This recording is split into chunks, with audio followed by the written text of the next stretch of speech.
নমস্কার বন্ধুরা, আমার একটা টিপসের ভিডিওতে তোমাদের সবাইকে স্বাগত। নিজের জন্য কিছুটা সময় বার করে যদি নিজের কিছু কাজ করে নেওয়া যায় তো আমাদের হাত পাগুলো খুব সুন্দর থাকে। সেরকমই একটা টিপস, খুব অল্প সময়ের মধ্যে ননস্টিক কড়াইকে একদম নতুনের মতো পরিষ্কার করা। নিজের যদি হাতে পুড়ে টুড়ে যায় সেক্ষেত্রে কি ব্যবহার করব, সেই আজকের পুরো টিপসগুলো হচ্ছে কলগেটের মানে পেস্টের কিছু টিপস তোমাদের দেখাবো। পেস্টের 6টি ব্যবহার তোমাদের দেখাবো, কি মানে সুন্দরভাবে আমরা পেস্টকে নিজেদের কাজে লাগিয়ে নিতে পারি। তো দেখো, প্রথমে রান্নাঘরে চলে এসেছি। সিঙ্কটা আমরা বাসন টাসন তুলে নেওয়ার পরেই সিঙ্কে কিন্তু মাছ মাংস ধোয়ার পরে একটা আষ্টে গন্ধ হয়েই থাকে। তো আমরা তো প্রত্যেক দিনই সিঙ্কটা সার্ফ সাবান লিকুইড দিয়ে ধুয়ে নিই, তার জন্য সিঙ্কটা পরিষ্কার থাকে। সেক্ষেত্রে আমরা যদি একটু কলগেট দিয়ে সিঙ্কটাকে একটু পরিষ্কার করে নিই সেক্ষেত্রে কি হবে তোমরা দেখতে পাবে। যে প্রথমত হবে হচ্ছে আষ্টে যে গন্ধটা, একটা গন্ধ থাকে সিঙ্ক দিয়ে, যে একটা আষ্টে গন্ধ বেরোয়, সেটা তো চলে যাবেই। পোকামাকড়, কেন্ন, আরশোলা সেগুলো আসবে না এই কলগেটের মানে এই পেস্টের গন্ধে। আর তাছাড়া স্টিলের সিঙ্ক যদি পেস্ট দিয়ে মানে কলগেট দিয়ে মাজা যায় কতটা উজ্জ্বল শাইনি হয় সেটা তোমাদের সামনে অন ক্যামেরায় দেখিয়ে দেবো। তো দেখো, আমি একটুখানি কলগেট নিয়ে জাস্ট একটা স্কচ ব্রাইট দিয়ে মেজে তোমাদের দেখিয়ে দিলাম। এবার দেখো যে আমার স্টিলের সিঙ্কটা কতটা পরিষ্কার হয়েছে, কতটা ঝকঝক করছে আর কতটা শাইনি হয়েছে তোমরা দেখে দিলে। চলো পরের টিপসে যাব। আমরা মিক্সি মেশিন ব্যবহার করি সবাই, কিন্তু মিক্সি মেশিনের ভেতরটা কিন্তু ভীষণভাবে নোংরা হয় এবং এখানে আরশোলা হয়। সেক্ষেত্রে আমরা যারা অন্যরকম মিক্সি মেশিনই হোক না কেন, সেক্ষেত্রে আমরা এই কলগেট একটুখানি নেব আর একটা স্ক্রাবার নেব, একদম নরম একটা স্ক্রাবার। এখানে কিন্তু আমি জল ইউজ করব না, সেই স্ক্রাবারটা দিয়ে আমরা সুন্দর করে কিন্তু মিক্সি মেশিনগুলো পরিষ্কার করে নিতে পারি। কারণ এই মিক্সি মেশিনের ভেতরে কিন্তু আরশোলা, ছোটো ছোটো পোকামাকড় বাসা বাঁধে। সেক্ষেত্রে মিক্সিটা আমরা একটুখানি কলগেট একটা স্ক্রাবারের মধ্যে দিয়ে বাইরে ভেতরে সবটা কিন্তু পরিষ্কার করে নেব। যেহেতু আমি প্রায় পরিষ্কার করি তাই আমারটা অনেকটাই পরিষ্কার, কিন্তু যাদেরটা খুব নোংরা তারা এইভাবে কিন্তু পরিষ্কার করে নিতেই পারো। আর যদিও এই মিক্সি মেশিনটা আমার একদম নতুন। তো দেখো কতটা পরিষ্কার হয়েছে, তবুও তোমাদের সামনে দেখিয়ে দিলাম। এই টিপসটা তোমরা বাড়িতে অবশ্যই ব্যবহার করো। এর সাথে যে ব্লেডগুলো আছে সেই ব্লেডগুলোও যদি এই স্ক্রাবারটা দিয়ে একটুখানি ডলে নাও সেক্ষেত্রেও কিন্তু ভেতরে যে নোংরাগুলো থাকবে সেগুলো সবটা উঠে আসবে। এর পরের টিপসে চলে যাব। এই টিপসটা কেমন লাগলো অবশ্যই বলো। আমাদের হাতে অনেক সময় রান্না করতে গিয়ে ছ্যাঁকা লেগে যায় বা ফোস্কা পড়ে যায়, পুড়ে যায়। তৎক্ষণাৎ হাতের সামনে কলগেট, এই সাদা কলগেট যদি সঙ্গে সঙ্গে লাগিয়ে দেওয়া যায় না, জায়গাটা একদম ঠান্ডা হয়ে যায় এবং ফোস্কা পড়ে না, এবং যে পুড়ে যাওয়ার যে জ্বালা সেই জ্বালাটা কিন্তু একদম থাকে না। ইউজ করে দেখো, ভীষণ উপকার পাবে। কেমন লাগলো এই টিপসটা? পরের টিপসে চলে যাব। আমাদের ননস্টিকের বাসন সবার ঘরেই আছে, আর এই বাসন কিন্তু স্কচ ব্রাইট স্টিল উল দিয়ে মাজা যায় না, তাহলে যে কড়াইয়ের যে ইটা থাকে সেটা কিন্তু উঠে যায়। তো এই ননস্টিক কড়াইটা আমার অনেক দিনের পুরনো, প্রায় 10 বছরের পুরনো, সেটাও কিন্তু এখনও অনেকটা পরিষ্কার আছে। সেক্ষেত্রেও কিন্তু আমি একটা নরম স্ক্রাবার নিলাম, নিয়ে তার মধ্যে একটুখানি কলগেট নিয়ে জাস্ট ওপরে তেলটা প্রথমে একটুখানি রাব করে তুলে নেব। তোমরা দেখতে পাচ্ছ একদমই ফেনা হচ্ছে না, তার মানে এর মধ্যে অনেকটা তেল কালি রয়েছে। তো এইভাবে ছোট ছোট টিপসের সাহায্যে আমরা কিন্তু রান্নাঘর পরিষ্কার রাখি। তো দেখো, একবার আলগা তেলটা তুলে নিয়ে এসে তারপরে আবার একটুখানি কলগেট নেব, কলগেট মানে পেস্ট নেব। পেস্ট নিয়ে তোমরা কলগেট ছাড়া যে কোনো সাদা পেস্ট নিতে পারো। আবার একটুখানি পেস্ট নেব, পেস্ট নিয়ে সুন্দর করে এটাকে মেজে নেব। মেজে নেওয়ার পরে তোমাদের দেখাবো যে এটা কতটা পরিষ্কার। যদিও আমার অনেক পুরনো, কিন্তু আমি এইভাবে এটা ইউজ করি জন্য এখনও এটা সুন্দর আছে এবং ব্যবহার করতে পারি। তো দেখো, এবার ধুয়ে নিয়ে এসে তোমাদের সামনে দেখাবো যে কতটা পরিষ্কার হয়েছে।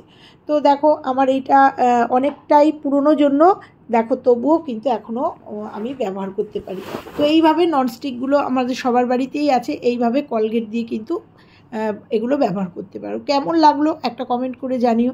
আমরা রান্নাঘরে কাজ বাজ করার পরে হাতে কিন্তু অনেকটাই নোংরা হয়ে যায়, বাসন টাসন মাজা, মাছ মাংস ধোয়া, রান্না বান্না করলে কিন্তু আমাদের হাতে একটা আষ্টে গন্ধ প্লাস হাতে একটা নোংরা জমে যায়, একটা আস্তরণ পড়ে, সেক্ষেত্রেও কিন্তু কলগেটের জুড়ি মেলা ভার।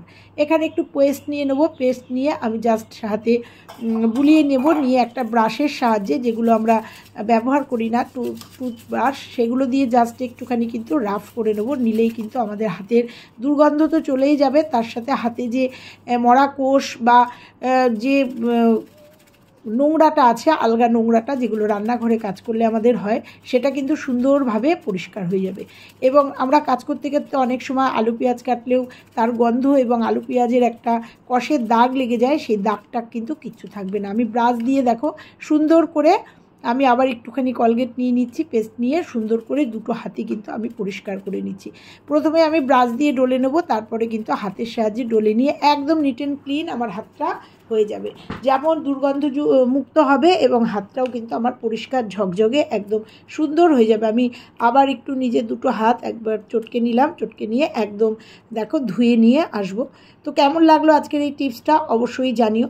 চলে যাব পরের টিপসে। আমরা এরকম জলের বোতল সবাই ব্যবহার করি, তো আমি স্টিলের বোতল ব্যবহার করি। তোমরা বাড়িতে যে সমস্ত একটু দামি বোতলগুলো ব্যবহার করো সেগুলো দেখো, আমার ভেতরটা কিন্তু ভীষণ পরিষ্কার বোতলের, কারণ আমি প্রায়ই এই টিপসটা ব্যবহার করি জন্য আমার ভেতরে কোনো আয়রন জমে না।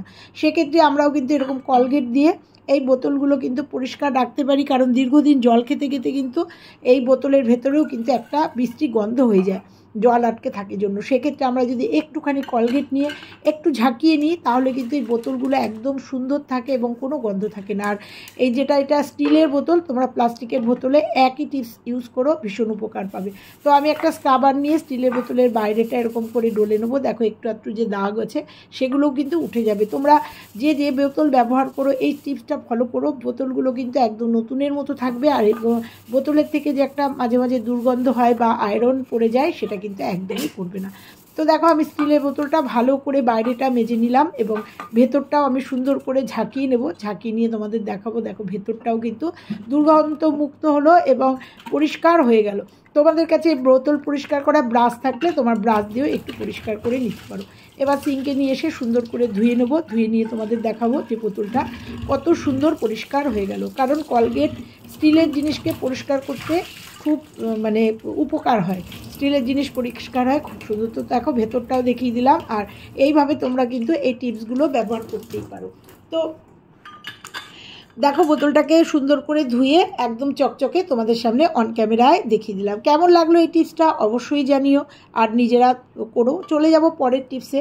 আমাদের পায়ে অনেক সময় পা ফেটে যায়, তো আমার যেহেতু আমি এই টিপসগুলো ব্যবহার করি সেই জন্য আমার পা কিন্তু খুব একটা ফাটে না। আমার কিন্তু অনেকটা বয়স হয়েছে, এই বয়সে কিন্তু মানুষের পা ফাটে, কিন্তু আমি বিভিন্ন টিপসের মধ্যে থাকি জন্য আমার পায়ে কিন্তু কোনো ফাটা দাগ নেই। তবুও একটু আধটু যেটুকু ফাটা দাগ আছে সেটুকু কিন্তু রিমুভ করে দেবো। আর তোমাদের পায়ে যাদের ফাটা দাগ আছে, পায়ের স্কিনটা যাতে কুঁচকে গেছে, তাদের জন্য আজকের এই টিপসটা। তো সেক্ষেত্রে কলগেট একটুখানি লাগিয়ে নেব সারা পায়ে, গোড়ালি থেকে একটা আঙুলের সাহায্যে সারা পায়ে সুন্দর করে এই কলগেটটা লাগিয়ে নেব। এতে আমাদের পায়ের স্কিনটা যত ভালো থাকবে এবং স্কিনে যদি কোনো পায়ে যদি কোনো ফাটা থাকে, সেই ফাটাও কিন্তু একদম অনায়াসে চলে যাবে। বিশেষ করে এটা কিন্তু আমাদের শীতকালে যদি এই টিপসটা আমরা ফলো করি, শীতকালে কিন্তু ভীষণ উপকার হয়। তো দেখো আমি সুন্দর করে কলগেটটা ভালো করে দুটো পায়ে কিন্তু লাগিয়ে নেব। লাগিয়ে নিয়ে আমি সুন্দর করে প্রথমে আঙুল দিয়ে একবার প্রেস করে নেব, তারপরে যে আমরা বাতিল ব্রাশ আছে সেই ব্রাশ দিয়ে কিন্তু আমি এই গোড়ালির থেকে পায়ের নিচটা কিন্তু সুন্দর করে আমি ম্যাসেজ করে নেব, সুন্দর করে ব্রাশ করে নেব। ব্রাশ করে নেওয়ার পরে তোমাদের দেখাবো। দুটো পায়ে কিন্তু আমি করে নেব, তোমাদের দেখাচ্ছি কারণ ভিডিও বড় হয়ে যাচ্ছে জন্য আমি ম্যাসেজগুলো তোমাদের দেখালাম না। আমি আঙুলের সাহায্যে গোল গোল করে ম্যাসেজ করেছি অনেকক্ষণ ধরে, তারপরে ব্রাশ দিয়ে এইভাবে জাস্ট একটু রাফ করে নিলেই কিন্তু তোমরা দেখতে পাবে কতটা উপকার পাবে পায়ের ক্ষেত্রে এই গোড়ালি ফাটার থেকে। কারণ গোড়ালি ফাটা একটা মেয়েদের একটা পুরনো রোগ, আর এই গোড়ালি ফাটা থাকলে কিন্তু চটি চটি পড়লে আমাদের দেখতে খুব বাজে লাগে পাটা, আর অনেক সময় গোড়ালির মধ্যে নোংরা ঢুকে ব্যথাও হয়। এবার একটু উষ্ণ গরম জল নিয়েছি, তার মধ্যে একটু শ্যাম্পু দিয়ে নিয়েছি, তোমরা চাইলে এখানে লেবু দিয়ে নিতে পারো।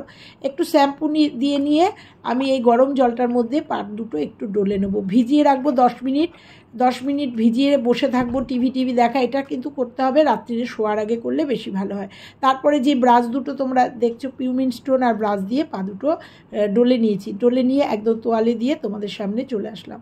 কেমন লাগলো আজকে আমার টিপসগুলো? ভালো লাগলে অবশ্যই লাইক কমেন্ট শেয়ার করো, আর চ্যানেলে নতুন হলে চ্যানেলটা সাবস্ক্রাইব করো, আর বাড়িতে নিজেরা এইভাবে এই টিপসগুলো ইউজ করো, নিজেরা নিশ্চয়ই ভালো থাকবে। তো দেখো ক্লোজ করে তোমাদের দেখাচ্ছি, আমার পায়ে যেটুকু ফাটা দাগ ছিল সেটুকু কিন্তু আর নেই। তো কেমন লাগলো? নিশ্চয়ই উপকার পাবে, এইগুলো তোমরা বাড়িতে অবশ্যই করো। তো দেখো পাটা দেখাতে বিদায় নেব, আর তারপরে আমি একটুখানি বডি লোশন বা ময়েশ্চারাইজার পায়ে একটুখানি মেখে নেবো। তোমরা চাইলে এখানে নারকেল তেলও মাখতে পারো। তো আমি এই বডি লোশনটা ব্যবহার করি, ময়েশ্চারাইজারটা ব্যবহার করি জন্য এই ময়েশ্চারাইজারটা দিয়ে নিলাম। তো চলো আজকে এ পর্যন্তই। আবারও বলবো, ভালো লাগলে লাইক কমেন্ট শেয়ার, আর যারা চ্যানেলটা এখনও সাবস্ক্রাইব করোনি সাবস্ক্রাইব করে পাশের বেল আইকনটা প্রেস করে দিও, তাতে আমার সমস্ত ভিডিও সবার আগে তোমরা পেয়ে যাবে। তো দেখো পা দুটো আর একবার একটু ময়েশ্চারাইজারটা বেশি হয়ে গেছে জন্য একটু তোয়ালেতে মুছে নিয়ে একদম ক্লোজ করে তোমাদের সামনে। তো চলো আবার ফিরছি অন্য কোনো ভিডিওর সঙ্গে, ততক্ষণের জন্য টাটা, সবাই ভালো থেকো।